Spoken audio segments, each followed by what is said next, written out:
ਇਹ ਇੱਕ ਬੜੀ ਕਾਮਨ ਪ੍ਰੈਕਟਿਸ ਹੈ ਕਿ ਟਰੱਕਿੰਗ ਦਾ ਲਾਇਸੈਂਸ ਲੈਣਾ ਤੇ ਨਾਲੋਂ ਨਾਲ ਇਹ ਅਨਰਿਟਨ ਇੱਕ ਕੋਡ ਹੈ ਕਿ ਨਾਲੋਂ ਨਾਲ ਆਪਣੀ ਕੰਪਨੀ ਵੀ ਬਣਾਉਣੀ ਹੈ। ਸਾਰੇ ਹੀ ਇਸੇ ਰਸਤੇ 'ਚੋਂ ਲੰਘਦੇ ਨੇ ਔਰ ਨਵੇਂ ਡਰਾਈਵਰ ਨੂੰ ਤੇ ਕਈ ਵਾਰ ਇਹ ਲੱਗਦਾ ਕਿ ਸ਼ਾਇਦ ਇਹ ਜ਼ਰੂਰੀ ਹੁੰਦਾ। ਮੈਂ ਟਰੱਕ ਡਰਾਈਵਰ ਹਾਂ ਤੇ ਅੱਜ ਮੈਨੂੰ ਫੋਨ ਆਇਆ ਕਿ ਤੁਸੀਂ ਅੱਜ ਇੱਥੋਂ ਲੋਡ ਲੈ ਕੇ ਜਾਣਾ, do I have the ability to say no. ਤੁਸੀਂ ਸਿਰਫ ਇਹ ਦੇਖ ਰਹੇ ਹੋ ਕਿ ਮੈਂ ਸ਼ਾਰਟ ਟੈਕਸ ਕਿੰਨਾ ਬਚਾ ਲਿਆ, ਸ਼ਾਰਟ ਟਰਮ ਅੱਜ ਦੇ ਸਾਲ 'ਚ 12 ਮਹੀਨੇ 'ਚ ਕੀ ਹੋ ਰਿਹਾ, ਤੇ ਪਰ ਲੌਂਗ ਟਰਮ ਮੈਂ ਕਿੰਨੇ ਘੰਟੇ ਕੰਮ ਕਰ ਰਿਹਾ ਇਹ ਵੀ ਨਹੀਂ ਦੇਖ ਰਹੇ।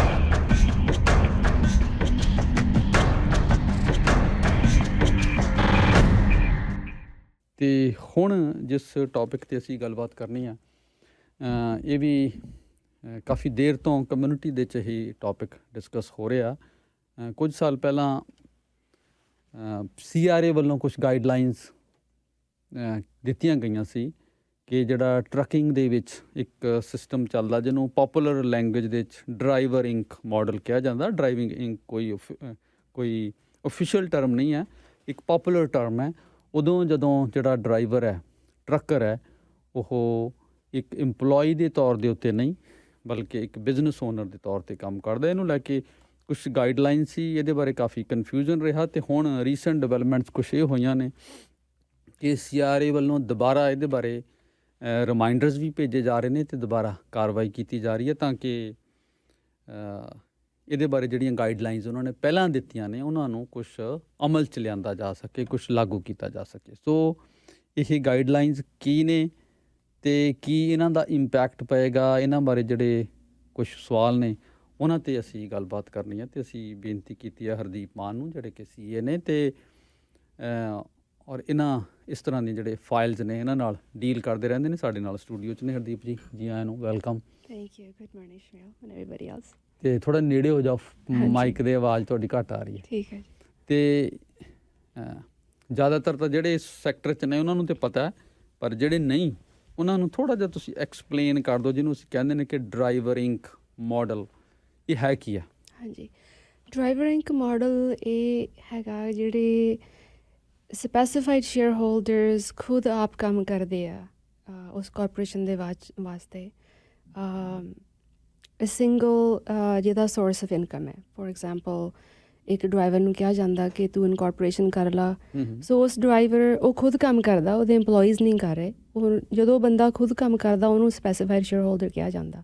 ਔਰ ਜਿਹੜਾ ਸਪੈਸੀਫਾਈਡ ਸ਼ੇਅਰ ਹੋਲਡਰ ਇੱਕ single source of revenue generate ਕਰਦਾ, ਉਸ ਕੈਟਾਗੋਰੀ ਦੀਆਂ ਜਿਹੜੀਆਂ ਵੀ ਕਾਰਪੋਰੇਸ਼ਨਸ ਹੈਗੀਆਂ ਉਹਨੂੰ ਡਰਾਈਵਰ ਇੰਕ ਮਾਡਲ ਦੇ ਵਿੱਚ ਫਾਲ ਹੁੰਦੀਆਂ। ਇਸ ਵੇਲੇ ਜਿਹੜਾ ਪਾਇਲਟ ਪ੍ਰੋਜੈਕਟ CRA ਦਾ ਹੈਗਾ ਉਹ ਸਿਰਫ ਡਰਾਈਵਰ ਇੰਕ ਦਾ ਹੈਗਾ, ਬਿਕਾਜ਼ ਜਿਹੜੇ ਟਰੱਕਿੰਗ ਦੀ ਵਾਚ ਡੌਗ ਇੰਡਸਟਰੀ ਹੈਗੀ ਉਹ CRA ਨੂੰ ਪੁਸ਼ ਕਰ ਰਹੇ ਆ ਕਿ ਇਹਦੇ ਵੱਲ ਦੇਖੋ, because basically the drivers lose out a lot.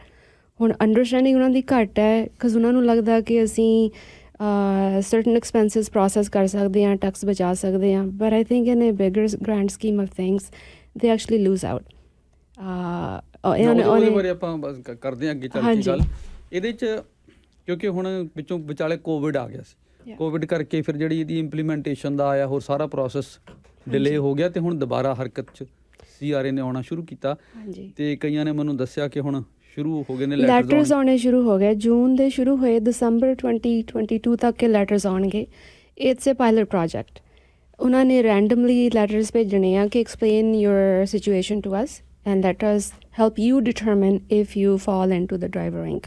So this whole project is to see the improvements in the Labour Act and ਜਿਹੜੀਆਂ better business practices ਹੈਗੀਆਂ। So I don't think ਉਹਦੇ ਵਿੱਚ ਅਜੇ penalties ਲੱਗਣਗੀਆਂ initially। This study is simply done to help the businesses understand whether they're doing it correctly or incorrectly।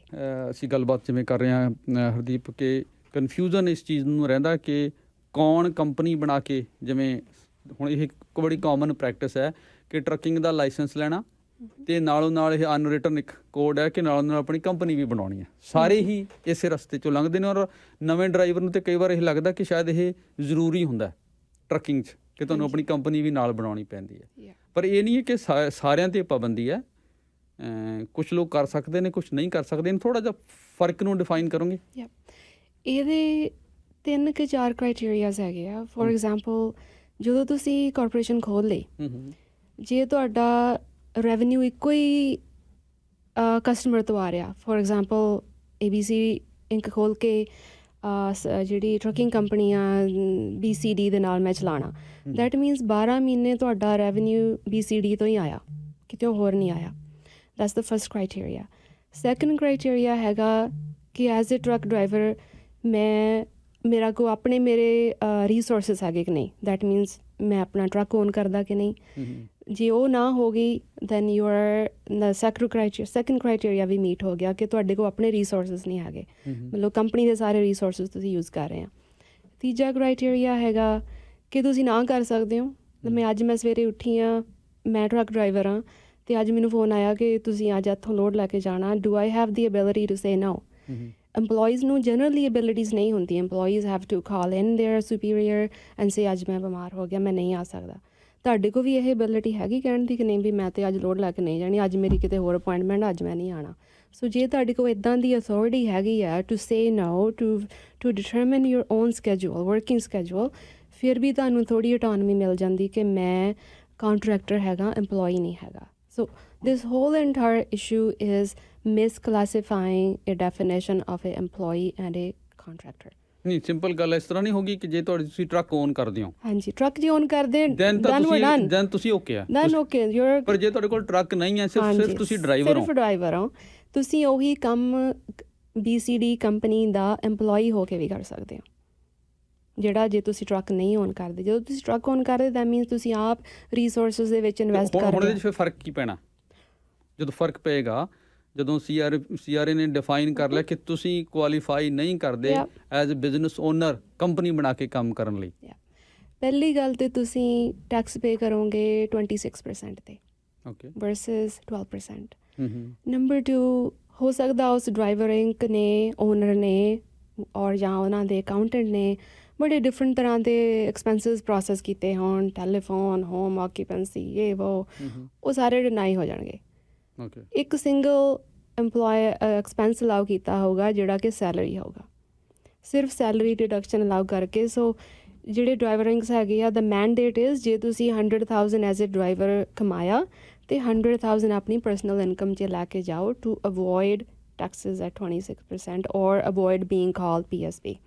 I believe it's 26, but it could even be actually higher. ਜਦੋਂ PSB the definition is actually higher. It's not 26%. They take you up to your personal tax bracket. So ਉਹਨਾਂ ਦੀ intention ਹੈ ਕਿ ਤੁਸੀਂ ਸਾਰੀ ਦੀ ਸਾਰੀ ਸੀ ਆਪਣੀ payroll ਦੇ through ਕੱਢੋ। ਪਰ ਹੁੰਦਾ ਕੀ ਹੈ ਕਿ ਤੁਸੀਂ 100,000 ਕਮਾਇਆ, 40-50,000 ਖਰਚਿਆਂ 'ਚ ਖਤਮ ਕੀਤਾ, 20-30,000 T4 ਲੈ ਲਈ and you pay the remainder ਤੇ 12% ਟੈਕਸ ਦਿੱਤਾ ਜਾਂਦਾ। So this entire scheme is wrong. ਇੱਕ ਸਵਾਲ ਇਹਦੇ 'ਚ ਇਹ ਵੀ ਹੈ ਕਿ ਤੁਹਾਨੂੰ ਕੰਪਨੀ ਬਣਾਉਣ ਤੋਂ ਤੇ ਕੋਈ ਨਹੀਂ ਰੋਕਦਾ, ਤੁਸੀਂ ਸਟਿਲ ਕੰਪਨੀ ਬਣਾ ਕੇ ਆਪਰੇਟ ਕਰ ਸਕਦੇ ਹੋ, ਪਰ ਤੁਸੀਂ ਜਿਹੜੇ ਟੈਕਸ ਛੋਟਾਂ ਨੇ ਉਹਨਾਂ ਲਈ ਕੁਆਲੀਫਾਈ ਨਹੀਂ ਕਰੋਗੇ। ਤੁਸੀਂ ਇੱਕ ਸਰਟਨ ਟਾਈਪ ਆਫ ਕਾਰਪੋਰੇਸ਼ਨ ਦੀ ਡੈਫੀਨੇਸ਼ਨ ਦੇ ਵਿੱਚ ਆ ਜਾਣਾ ਜਿੱਥੇ having a corporation is meaningless. ਮਤਲਬ ਤੁਸੀਂ ਬਣਾ ਤਾਂ ਲਈਏ, ਤੁਹਾਨੂੰ ਰੋਕੇਗਾ ਕੋਈ ਨਹੀਂ, ਪਰ ਤੁਹਾਨੂੰ ਉਹਦਾ ਫਾਇਦਾ ਵੀ ਕੋਈ ਨਹੀਂ ਹੋਏਗਾ। ਤੁਸੀਂ ਟੈਕਸ ਵੀ ਹਾਈ ਪਰਸੈਂਟੇਜ 'ਤੇ ਕਰਨਾ, ਜੋ ਤੁਸੀਂ ਲੂਜ਼ ਕਰ ਰਹੇ ਹੋ ਕੱਲ੍ਹ ਨੂੰ ਤੁਹਾਡੀ ਜੋਬ ਚਲੇ ਜਾਂਦੀ ਹੈ, ਤੁਸੀਂ EI ਲਈ ਕੁਆਲੀਫਾਈ ਨਹੀਂ ਕਰਨਾ, ਤੁਹਾਡੇ ਸੱਟ ਲੱਗ ਜਾਂਦੀ ਹੈ, ਤੁਹਾਨੂੰ WSI ਵੀ ਹੋ ਸਕਦਾ ਨਾ ਮਿਲੇ। ਇੱਦਾਂ ਦੇ ਤੁਸੀਂ ਰਿਸਕ ਲੈ ਰਹੇ ਹੋ ਇਹ ਇਨਕੋਰਪੋਰੇਸ਼ਨ ਕਰਕੇ, ਬਿਕਾਜ਼ ਟੈਕਸ ਤੁਹਾਨੂੰ ਹਾਈ ਰੇਟ 'ਤੇ ਉਹਨਾਂ ਨੇ ਫੋਰਸ ਕਰ ਹੀ ਦੇਣਾ ਪੇ ਕਰਨ ਨੂੰ। ਦੇਰ ਇਜ਼ ਨੋ ਲੀਵ ਵੇ ਕਿ ਤੁਸੀਂ ਆਹ ਵੀ ਖਰਚਾ ਪਾ ਲਓ, ਉਹ ਵੀ ਖਰਚਾ ਪਾ ਲਓ। ਸੋ ਜੇ ਤੁਸੀਂ ਟੈਕਸ ਹਾਈ ਰੇਟ 'ਤੇ ਦੇਣਾ, why wouldn't you be an EMPLOYEE?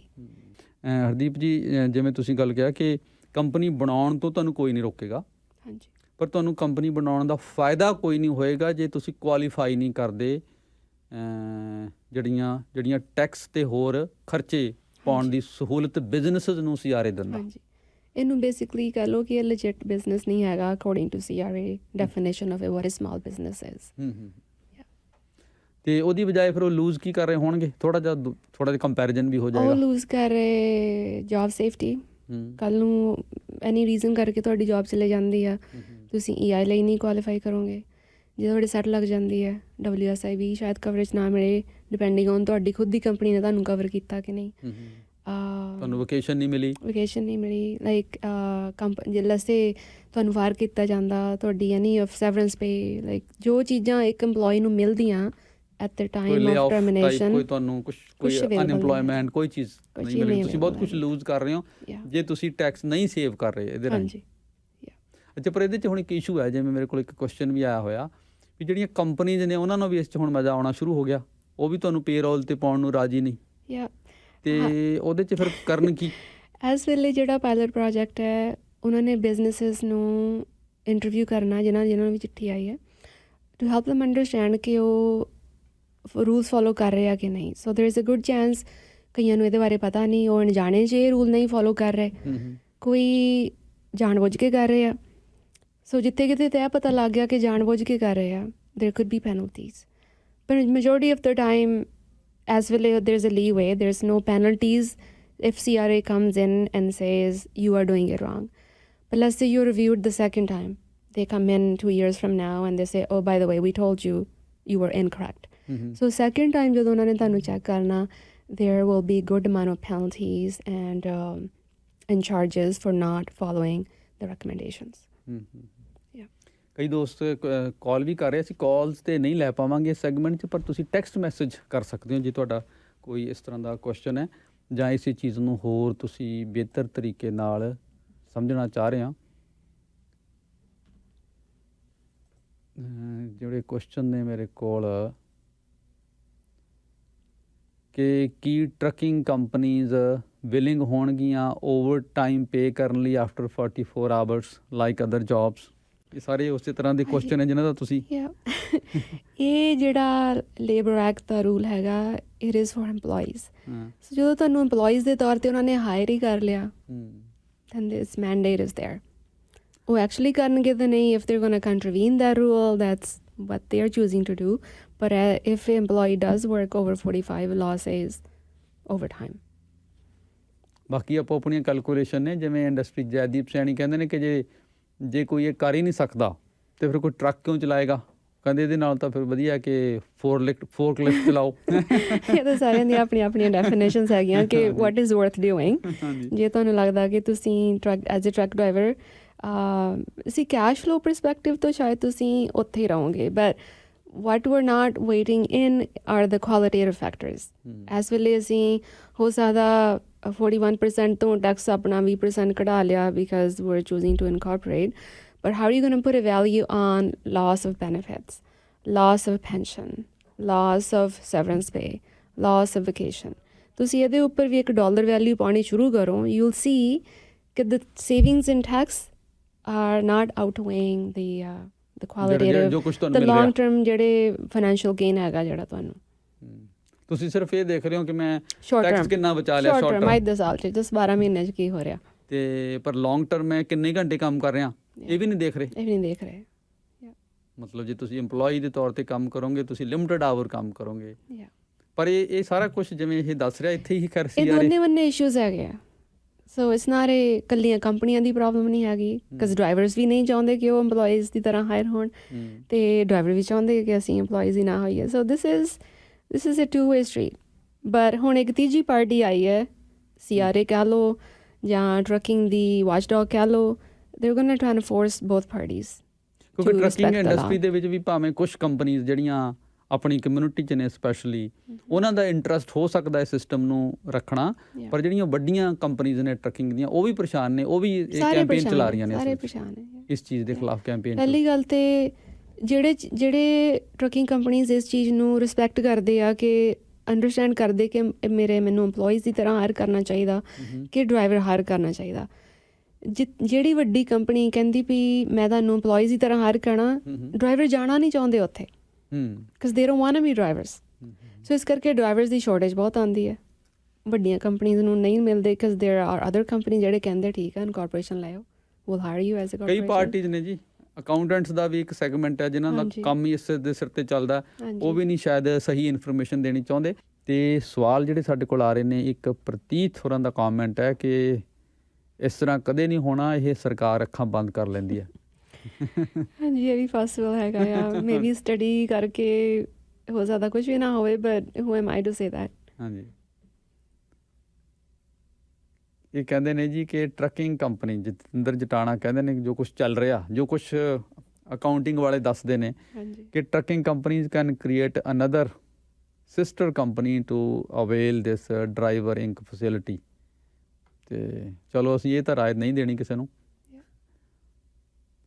ਤੇ ਓਵਰ ਟਾਈਮ ਬਾਰੇ ਥੋੜ੍ਹਾ ਜਿਹਾ ਇਹ ਫਿਰ ਮੇਰੇ ਕੋਲ 2-3 ਕੁਐਸਚਨ ਨੇ। ਇੱਕ ਕਹਿੰਦਾ ਜੀ ਟਰੱਕਿੰਗ ਕੰਪਨੀ ਵਾਲੇ ਕਈ 60 ਆਵਰ ਤੋਂ ਬਾਅਦ ਓਵਰ ਟਾਈਮ ਦੇਣਾ ਸ਼ੁਰੂ ਕਰਦੇ ਨੇ, ਇਹਦੇ ਬਾਰੇ ਕੁਝ ਰੂਲਸ ਨੂੰ ਲੈ ਕੇ ਕਨਫਿਊਜ਼ਨ ਹੈ, ਕੋਈ ਤੁਹਾਡੇ ਕੋਲ ਇਨਫੋਰਮੇਸ਼ਨ ਹੈ ਇਹਦੇ ਬਾਰੇ? ਵੈਸੇ ਤਾਂ ਕੋਈ ਲੱਗਦਾ ਤਾਂ ਹੈ ਨਹੀਂ ਇੱਦਾਂ ਕਿਵੇਂ ਹੋਏਗਾ ਵੀ। ਮੈਨੂੰ ਤਾਂ ਸਿਰਫ 44 ਆਵਰਸ ਰੂਲ ਦਾ ਹੀ ਪਤਾ ਹੈ। I could look into the 60 hour, ਹੋ ਸਕਦਾ ਉਹ ਐਮਪਲੋਇਰ ਸਪੈਸੀਫਿਕ ਹੋਵੇ, ਉਹਨਾਂ ਦੀ ਆਪਣੀ ਫੁੱਲ ਰੂਲਸ ਐਂਡ ਰੈਗੂਲੇਸ਼ਨਸ ਹੋਣ, ਪਰ ਲੇਬਰ ਲਾਜ਼ ਦੇ ਵਿੱਚ ਤੇ 44 ਦਾ ਹੀ ਮੈਨੂੰ ਪਤਾ ਹੈ। ਸੋ ਲੇਬਰ ਲਾਜ਼ ਦੇ ਮੁਤਾਬਕ ਤੇ ਇਹ ਗੱਲ ਨਹੀਂ ਜੱਚਦੀ ਹੈ ਨਾ।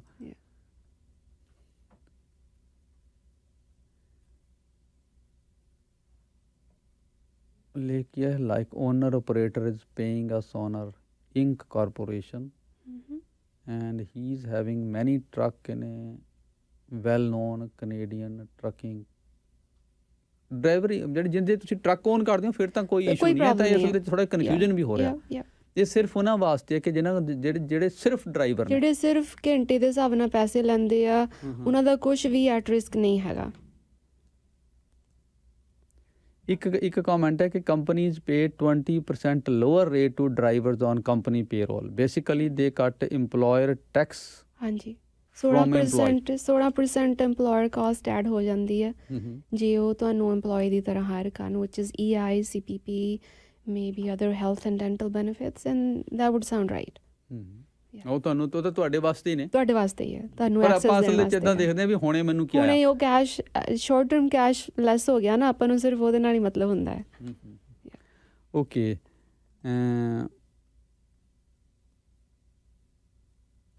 ਕੁਛ ਕੁਐਸਚਨ ਇੱਦਾਂ ਦੇ ਨੇ ਜਿਨ੍ਹਾਂ ਦਾ ਸਾਡੀ ਅੱਜ ਦੀ ਡਿਸਕਸ਼ਨ ਨਾਲ ਸੰਬੰਧ ਨਹੀਂ ਹੈ। ਉਹ ਜੋ ਗਵਰਨਮੈਂਟ ਦੇ ਫੈਸਲੇ ਨੇ, ਪਾਲਿਸੀ ਡਿਸੀਜਨ ਨੇ, ਅਸੀਂ ਤਾਂ ਸਿਰਫ ਇਸ ਚੀਜ਼ ਨੂੰ ਹੀ ਐਕਸਪਲੇਨ ਕਰਨ ਦੀ ਜਾਂ ਅੰਡਰਸਟੈਂਡ ਕਰਨ ਦੀ ਕੋਸ਼ਿਸ਼ ਕਰ ਰਹੇ ਹਾਂ। ਅਤੇ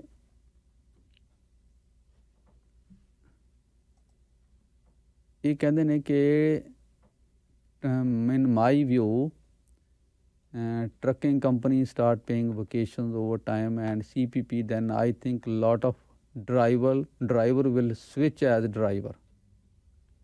What does that mean? He's still a driver.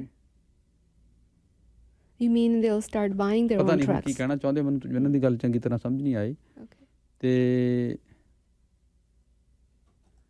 ਇਹ ਜਗਦੀਪ ਹੋਰਾਂ ਨੇ ਗੱਲ ਕਹੀ ਹੈ ਕਿ ਇਹ ਟਰੂ ਹੈ ਕਿ drivers are paid overtime after 60 hours. ਇਹ ਪਤਾ ਨਹੀਂ, ਇਸ ਚੀਜ਼ ਨੂੰ ਥੋੜਾ ਜਿਹਾ ਐਕਸਪਲੋਰ ਕਰਨ ਦੀ ਲੋੜ ਹੈ। ਪਹਿਲੀ ਵਾਰ ਹੀ ਸੁਣਿਆ। ਕਰੈਕਟ ਟਰੱਕਿੰਗ ਦੇ ਕਰੈਕਟ ਓਵਰ ਟਾਈਮ ਦਾ ਨਹੀਂ ਨੌਲੇਜ ਸ਼ਾਇਦ ਹੋਗਾ, maybe all look into it.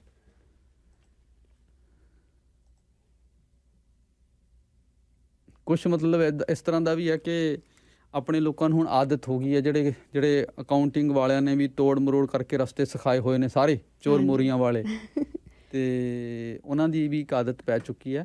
ਪਰ ਇਹ ਕਈ ਵਾਰ ਚੱਲ ਜਾਂਦੇ ਨੇ ਅਤੇ ਕਈ ਵਾਰ ਆਪਣਾ ਜਿਹੜਾ ਟੈਕਸੇਸ਼ਨ ਸਿਸਟਮ ਹੈ ਵੋਲੰਟੀਅਰ ਹੈ। ਜੋ ਕੁਛ ਤੁਸੀਂ ਫਾਈਲਿੰਗ ਕਰਦੇ ਹੋ ਉਹਦੀ ਅਸੈਸਮੈਂਟ ਆ ਜਾਂਦੀ ਹੈ, ਪਰ ਤੁਹਾਨੂੰ ਲੱਗਦਾ ਬਿਕਾਜ਼ CRA ਨੇ ਅਸੈਸਮੈਂਟ ਕਰਦੀ ਐਵਰੀਥਿੰਗ ਇਜ਼ ਆਲ ਗੁੱਡ, ਪਰ ਆਪਾਂ ਨੂੰ ਉਹ ਯਾਦ ਨਹੀਂ ਰਹਿੰਦੇ ਕਿ they have 3 years to review our position we just took and they can challenge that position. So just because ਅਸੀਂ ਫਾਈਲਿੰਗ ਹੋ ਗਈ, ਪੇਮੈਂਟ ਕਰਤੀ, ਅਸੈਸਮੈਂਟ ਆ ਗਿਆ, it doesn't mean all is good. It just means CRA ਨੇ ਤੁਹਾਡੀ ਅਜੇ position review ਨਹੀਂ ਕੀਤੀ। ਜੇ ਉਹ ਅਗਲੇ 3 ਸਾਲਾਂ 'ਚ ਰਿਵਿਊ ਕਰ ਲੈਣ, they can challenge and you could be wrong. ਇਹਨੂੰ ਮੈਂ ਇੱਕ ਹੋਰ ਐਗਜ਼ਾਮਪਲ ਨਾਲ ਵੀ ਸਮਝ ਸਕਦਾ। ਬਹੁਤ ਸਾਰੇ ਲੋਕ ਇਹੋ ਜਿਹੇ ਨੇ ਜਿਹੜੀ ਤੁਹਾਡੀ ਡਰਾਈਵਰ ਇੰਸ਼ੋਰੈਂਸ ਨਹੀਂ ਲੈਂਦੇ, ਡਰਾਈਵਰ ਉਹ ਇੱਦਾਂ ਹੀ ਚਲਾਈ ਜਾ ਰਹੇ ਨੇ, ਔਰ ਇਤਫਾਕਨ ਉਹ ਨਹੀਂ ਫਸੇ। ਪਰ ਇਹਦਾ ਮਤਲਬ ਇਹ ਨਹੀਂ ਹੈ ਕਿ ਬਿਨਾਂ ਇੰਸ਼ੋਰੈਂਸ ਤੇ ਗੱਡੀ ਚਲਾਉਣਾ। So this is like it's like saying this. ਮੈਨੂੰ ਇੱਕ ਕਿਸੇ ਨੇ ਹੋਰ ਨੇ ਜੋਕ ਬਣਾਇਆ ਸੀ, ਪਰ ਇਟਸ ਟਰੂ ਲਰਨਿੰਗ, ਕਿ ਮੈਂ ਰੋਜ਼ ਗੱਡੀ ਸ਼ਰਾਬ ਪੀ ਕੇ ਚਲਾਉਂਦੀ ਹਾਂ। ਹਾਂਜੀ, ਤੇ ਮੇਰਾ ਐਕਸੀਡੈਂਟ ਨਹੀਂ ਹੋਇਆ। ਸੋ ਡਜ਼ ਦੈਟ ਮੀਨ ਮੈਂ ਤੁਹਾਨੂੰ ਵੀ ਕਹਾਂ ਕਿ ਤੁਸੀਂ ਵੀ ਚਲਾ ਕੇ ਪੀ ਕੇ ਚਲਾ ਲਓ, ਤੁਹਾਡਾ ਵੀ ਨਹੀਂ ਹੋਊਗਾ? ਹਾਂਜੀ, ਦੈਟਸ ਵਾਟ ਇਟ ਮੀਨਸ। ਸੋ ਕਈਆਂ ਨੇ ਮਤਲਬ ਅਕਾਊਂਟੈਂਟ ਤੋਂ ਇਹ ਸਿੱਖਿਆ ਹੋਇਆ ਵੀ ਸਾਡਾ ਹੁਣ ਤੱਕ ਚੱਲ ਰਿਹਾ ਹੈ, ਪਰ ਇਹਦਾ ਮਤਲਬ ਇਹ ਨਹੀਂ ਹੈ ਕਿ ਸਹੀ ਹੈ। ਸਹੀ ਹੈ। ਸੋ ਰੂਲਸ ਇਹ ਨੇ ਜਿਹੜੇ ਤੁਸੀਂ ਐਕਸਪਲੇਨ ਕੀਤੇ ਨੇ। ਬਾਕੀ ਇਹਨਾਂ 'ਚ ਕੌਣ ਕਦੋਂ ਪਕੜਿਆ ਜਾਂਦਾ, ਸਰਕਾਰ ਕਦੋਂ ਕਾਰਵਾਈ। ਅਤੇ ਕੁਛ ਮੈਂ ਦੇਖਦਾ ਜੇ ਕੁਛ ਹੋਰ ਸਵਾਲ ਕੁਛ ਡਿਫਰੈਂਟ ਹੋਣ ਇਸ ਚੀਜ਼ ਤੋਂ, ਅਤੇ ਕਈ ਵਾਰ ਕੁਐਸਚਨ ਬਹੁਤ ਲੰਬਾ ਹੁੰਦਾ, ਥੋੜ੍ਹਾ ਜਿਹਾ ਸਮਝਣ 'ਚ ਮੁਸ਼ਕਿਲ ਆ ਜਾਂਦੀ ਹੈ। ਦੇ ਪੇ ਅਸ HST ਐਕਸਟਰਾ ਔਨ ਪੇ। ਹਾਂਜੀ, ਉਹ ਕੰਟਰੈਕਟਰ 'ਤੇ ਰਿਕੁਆਇਰਡ ਹੈ HST ਕਲੈਕਟ ਕਰਨ ਲਈ। ਮੈਨੂੰ ਤਾਂ ਕਈ ਵਾਰੀ ਕੁਐਸਚਨ ਆਉਂਦੇ ਕਿ ਜਿਹੜੀ HST ਅਸੀਂ ਲਈ ਹੈ ਕਿਵੇਂ ਬਚਾਈਏ। ਸੋ 90% ਆਫ ਦਾ ਟਾਈਮ 'ਤੇ ਇਹ ਵੀ ਅੰਡਰਸਟੈਂਡਿੰਗ ਨਹੀਂ ਹੁੰਦੀ ਪਈ ਇਹ ਤੁਹਾਡੀ ਨਹੀਂ ਹੈਗੀ। ਮੈਨੂੰ ਕਈ ਕੁਐਸਚਨ ਤੋਂ ਇਹ ਲੱਗਦਾ ਵੀ ਕਨਫਿਊਜ਼ਨ ਹੈ ਵੀ ਜਿਵੇਂ ਕੋਈ ਕਹਿੰਦੇ ਨੇ ਕਿ ਮੇਰੇ ਕੋਲ ਟਰੱਕ ਹੈ, ਮੈਂ ਟਰੱਕਰ ਮਤਲਬ ਐਜ਼ ਓਨਰ ਆਪਰੇਟਰ ਕੰਪਨੀ ਦੇ ਥਰੂ ਮੈਨੂੰ ਆ ਰਿਹਾ, ਉਹਦੇ 'ਚ ਤਾਂ ਕੋਈ ਪ੍ਰੋਬਲਮ ਨਹੀਂ, ਇਹਦੇ ਬਾਰੇ ਤਾਂ ਤੁਹਾਨੂੰ ਸੋਚਣ ਦੀ ਲੋੜ ਨਹੀਂ ਹੈ। ਤਾਂ ਸਿਰਫ ਇੱਕ ਗੱਲ ਦੁਬਾਰਾ ਮੈਨੂੰ ਲੱਗਦਾ ਥੋੜ੍ਹਾ ਜਿਹਾ ਤੁਸੀਂ ਇਸ ਗੱਲ ਨੂੰ ਕਲੀਅਰ ਕਰ ਦਿਓ ਕਿ ਇਹਦਾ ਫਰਕ ਕੀ ਹੈ ਆਖਰ 'ਚ। ਓਕੇ, ਸੋ ਜਿਨ੍ਹਾਂ ਡਰਾਈਵਰਸ ਨੇ ਆਪਣਾ ਟਰੱਕ ਪਾਇਆ ਹੋਇਆ, ਉਹਨਾਂ ਨੇ ਇਨਵੈਸਟ ਕੀਤੇ ਹੋਏ ਫੰਡਸ, ਉਹਨਾਂ ਦੇ ਸਿਰ 'ਤੇ ਲੋਨ ਹੈ, ਦੇ ਮੀਟ ਲੈਸ ਕ੍ਰਾਈਟੇਰੀਆ, ਪਰ ਉਹ ਅਜੇ ਵੀ ਬੈਟਰ ਸਪੋਰਟਡ ਹੈਗੇ ਫਰਮ ਦੋਜ਼ ਜਿਹੜੇ ਸਿਰਫ ਡਰਾਈਵ ਕਰਦੇ ਆ, ਜਿਨ੍ਹਾਂ ਨੇ ਸਵੇਰੇ ਉੱਠ ਕੇ ਆਪਣੀ ਗੱਡੀ 'ਚ ਬਹਿ ਕੇ ਯਾਰਡ 'ਚੋਂ ਟਰੱਕ ਚੁੱਕਣਾ, ਕਿਸੇ ਦਾ ਉਹਦੀ ਰਿਪੇਅਰ ਹੈਗੀ ਆ, ਕਿਸੇ ਹੋਰ ਦੀ ਹੈਡੇਕ ਹੈ, ਉਹ 'ਚ ਉਹਦਾ ਕੁਛ ਵੀ ਹੋਇਆ ਕਿਸੇ ਹੋਰ ਨੇ ਪੇ ਕਰਨਾ, ਉਹਨੇ ਸਿਰਫ ਚਲਾਉਣਾ ਆ, ਇਹ ਉਹਨਾਂ ਲਈ ਹੈ। ਇਹਦੇ ਵਿੱਚ IT ਵੀ ਆਉਂਦੀ ਹੈ ਇਸ ਵੇਲੇ। ਆਈ ਅੰਡਰਸਟੈਂਡ ਗੱਲ ਸਿਰਫ ਡਰਾਈਵਰ ਇੰਕ ਦੀ ਹੋ ਰਹੀ ਆ, ਪਰ it is every other company ਜਿੱਥੇ ਸਿੰਗਲ ਸੋਰਸ ਕਸਟਮਰ ਤੋਂ ਪੈਸੇ ਆ ਰਹੇ ਆ ਅਤੇ ਸਪੈਸੀਫਾਈਡ ਸ਼ੇਅਰ ਹੋਲਡਰ ਉਹ ਕੰਮ ਕਰ ਰਿਹਾ ਕਾਰਪੋਰੇਸ਼ਨ ਦੇ ਵਿੱਚ, ਇਹ ਉਹਨਾਂ ਵਾਸਤੇ ਹੈ। ਮਤਲਬ there is nothing at risk. ਅੱਜ ਤੁਹਾਨੂੰ ਕਿਸੇ ਰਿਸੋਰਸ ਦੀ ਲੋੜ ਨਹੀਂ, ਕੁਛ ਨਹੀਂ ਹੈ। ਜਿਹੜਾ ਕੰਮ ਤੁਸੀਂ ਉਹਨਾਂ ਦੇ ਡੈਸਕ 'ਤੇ ਬਹਿ ਕੇ ਜਾਂ ਉਹਨਾਂ ਦੇ ਡਰਾਈਵਰ EMPLOYEE ਬਣ ਕੇ ਕਰ ਸਕਦੇ ਹੋ, ਉਹੀ ਕੰਮ ਤੁਸੀਂ ਕਾਰਪੋਰੇਸ਼ਨ ਦੇ, ਇਹਨੂੰ ਕਹਿ ਲਓ ਇੱਕ ਵੇਲ ਕਹਿ ਲਓ, ਕਿ ਉਹ ਤੁਸੀਂ ਉਹ ਪਰਦੇ ਦੇ ਪਿੱਛੇ EMPLOYEE ਬੈਠਾ ਹੈ, ਕਾਰਪੋਰੇਸ਼ਨ ਸਿਰਫ ਪੜਦਾ ਆ, ਉਹਨਾਂ ਨੂੰ ਪਰਦਾ ਹਟਾਉਣਾ ਹੈ ਕਿ EMPLOYEE ਬਾਹਰ ਆਵੇ। ਇਹਨੂੰ ਹੋਰ ਬਿਹਤਰ ਤਰੀਕੇ ਨਾਲ ਸਮਝਣ ਲਈ ਇੱਦਾਂ ਵੀ ਹੋ ਸਕਦਾ ਵੀ ਕੋਈ ਵੀ ਕੰਪਨੀ ਹੈ ਉਹ EMPLOYEE ਹਾਇਰ ਨਾ ਕਰੇ, ਸਾਰਿਆਂ ਨਾਲ ਇੱਦਾਂ ਹੀ ਚੈੱਕ ਦੇਣਾ ਸ਼ੁਰੂ ਕਰ ਲਵੇ, ਮਤਲਬ ਉੱਦਾਂ ਦੀ ਗੜਬੜ ਹੈ ਇਹ, ਉੱਦਾਂ ਦੀ ਗੜਬੜ ਹੈ। ਕੋਈ ਵੀ ਕੰਪਨੀ ਹੈ ਉਹ EMPLOYEE ਸਾਰੇ ਜਿਹੜੇ ਲੇਬਰ ਲਾਜ਼ ਤੋਂ ਬਚਣ ਵਾਸਤੇ, ਜਿਹੜੇ ਕਿ ਲੇਬਰ EMPLOYEES ਦੀ ਪ੍ਰੋਟੈਕਸ਼ਨ ਵਾਸਤੇ ਬਣਾਏ ਗਏ ਨੇ, ਉਹਨਾਂ ਤੋਂ ਬਚਣ ਲਈ ਆਪਣੇ EMPLOYEE ਨੂੰ ਬਿਜ਼ਨਸ ਟੂ ਬਿਜ਼ਨਸ ਕਰ ਲਓ, ਚੈੱਕ ਬਣਾਉਣਾ, ਚੈੱਕ ਦੇਣਾ ਸ਼ੁਰੂ ਕਰ ਦੇਣ, ਉਹਨੂੰ ਸੈਲਰੀ ਨਾ ਦੇਣ, ਤੇ ਉਸ ਤਰ੍ਹਾਂ ਦੀ ਪ੍ਰੈਕਟਿਸ ਹੈ। ਇਸ ਵੇਲੇ ਕੰਪਨੀਜ਼ ਜਿਹੜੀਆਂ ਸੀਗੀਆਂ, ਉਹਨਾਂ ਦੇ ਸਬ ਕੰਟਰੈਕਟਰਸ ਹਾਇਰ ਕੀਤੀਆਂ ਸੀ, ਉਹਨਾਂ ਨੂੰ T4As ਮਿਲ ਰਹੀਆਂ ਸੀਗੀਆਂ, ਸੋ ਕੰਪਨੀਆਂ ਨੂੰ ਸਮਵਟ ਪ੍ਰੋਟੈਕਸ਼ਨ ਸੀਗੀ। ਪਰ ਹੁਣ ਕੁਐਸਚਨ ਇਹ ਹੋ ਗਿਆ, ਇਟਸ ਨਾਟ ਅਬਾਊਟ ਐਕਸਪੈਂਸ ਡਿਡਕਟੇਬਿਲਿਟੀ। ਠੀਕ ਹੈ, ਤੁਸੀਂ ਬਿਜ਼ਨਸ ਟੂ ਬਿਜ਼ਨਸ ਚੈੱਕ ਲਿਖਤਾ, ਖਰਚੇ 'ਚ ਆ ਗਿਆ। ਨਾਓ ਵੀਰ ਇਨਟੂ ਦ ਸੈਕੰਡਰੀ ਲੇਅਰ ਕਿ should I be dealing with the person on a business to business level? I should be dealing with them at an individual level because labor laws ਨੂੰ ਮੈਂ ਕੰਟਰਵੀਨ ਕਰ ਰਿਹਾ। ਜਿਹੜੇ ਬੰਦੇ ਨੂੰ ਮੈਂ EMPLOYEE ਦੀ ਤਰ੍ਹਾਂ ਹਾਇਰ ਕਰ ਸਕਦਾ, ਉਹਨੂੰ ਮੈਂ ਕਹਿ ਰਿਹਾ ਕਿ ਕਾਰਪੋਰੇਸ਼ਨ ਖੋਲ੍ਹ ਕੇ ਆ, ਅਤੇ ਉਹਦੇ ਨਾਲ ਉਹ ਕੰਟਰਵੀਨ ਹੋ ਰਹੇ ਆ labour ਲਾਜ਼। This is all about labor laws. This is all about misclassifying what an employee is and what a contractor is. You need to understand the definition. ਬਹੁਤ ਸ਼ੁਕਰੀਆ ਜੀ। ਸੋ ਸਾਡੀ ਸਾਰੀ ਗੱਲਬਾਤ ਦਾ ਮਕਸਦ ਸਿਰਫ ਤੇ ਸਿਰਫ ਇਸ ਡਿਫਰੈਂਸ ਨੂੰ ਐਕਸਪਲੇਨ ਕਰਨਾ, ਇਹਦੇ ਲਈ ਕੋਈ ਰਸਤੇ ਦੱਸਣਾ ਨਹੀਂ ਹੈ ਕਿ ਇਸ ਤੋਂ ਬਚਣ ਦੇ ਰਸਤੇ ਕੀ ਨੇ, ਉਹ ਤੁਸੀਂ ਆਪੋ ਆਪਣੇ ਅਕਾਊਂਟੈਂਟਸ ਤੋਂ ਪੁੱਛੋ। ਅਤੇ ਬਾਕੀ ਹੈ ਕਿ CRA ਕਿੰਨਾ ਕੁ ਜ਼ੋਰ ਨਾਲ ਇਸ 'ਤੇ ਕਾਰਵਾਈ ਕਰਦਾ, ਕਿੰਨੇ ਕੁ ਧਿਆਨ ਇਸ ਪਾਸੇ ਦਿੱਤਾ ਜਾਂਦਾ ਇਸ ਪ੍ਰੋਬਲਮ ਨੂੰ ਠੀਕ ਕਰਨ ਲਈ, ਉਹ ਇੱਕ ਸੈਪਰੇਟ ਸਟੋਰੀ ਹੈ। ਪਰ ਜਿਹੜੀਆਂ ਗਾਈਡਲਾਈਨਸ ਨੇ ਉਹ ਇਹ ਨੇ, ਅਤੇ ਇਹਨਾਂ ਗਾਈਡਲਾਈਨਸ ਨੂੰ ਕੋਈ ਕਿੰਨਾ ਕੁ ਫੋਲੋ ਕਰਦਾ, ਇਹ ਸਭ ਦੀ ਆਪੋ ਆਪਣੀ ਜ਼ਿੰਮੇਵਾਰੀ ਹੈ। ਹਰਦੀਪ ਜੀ, ਤੁਹਾਡਾ ਬਹੁਤ ਬਹੁਤ ਸ਼ੁਕਰੀਆ, ਤੁਸੀਂ ਸਟੂਡੀਓ 'ਚ ਆਏ। Thank you very much.